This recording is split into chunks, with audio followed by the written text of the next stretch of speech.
Na Zajčjem vrhu bo treba pred obnovo ceste in gradnjo pločnika poskrbeti še za odkupe zemljišč.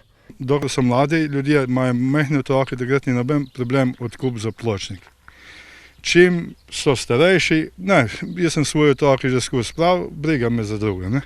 In skozi pritiskamo, zdaj recimo pri par hišah so že odrasli, ampak mislim pa, da bi bili ljudje za to, da bi odprodali, da bi lahko postavili pločnik. V dolžini 400 metrov, ki bi povezal Zajčji vrh z Dolžom.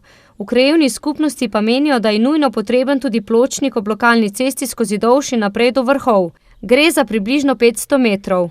Vsak dan hodijo otroci iz vrhov in Dolža v šolo. Veste, kako je osko tukaj, ne?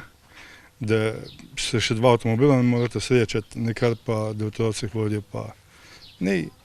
Imamo presluha, da bi se to nekako uredilo. Ne? V obeh primerih gre za investicijo, ki je že planirana in ki poznamo ocenjeno vrednost, gre za 300 000 evrov. Seveda bomo mogli to nekako umestiti v seznam vseh prioritet po občini in v prihodnjih 3 letih po načinu prioritet tudi zagotoviti realizacijo. Varnost v prometu, predvsem najšibkejših udeležencev, mora biti na prvem mestu, poudarja, kar bodo upoštevali tudi pri načrtovanju občinskega proračuna. Še ena pereča točka pa je v naselju Mrzlavka na Dolžu. Ta del je takrat izpal iz kanalizacijskega sistema.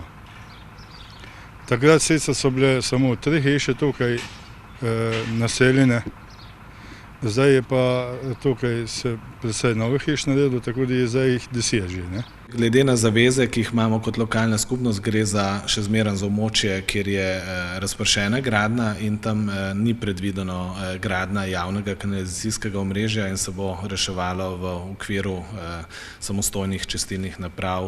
In drugih rešitev, ki so za takšne primere predvidene, dodaja.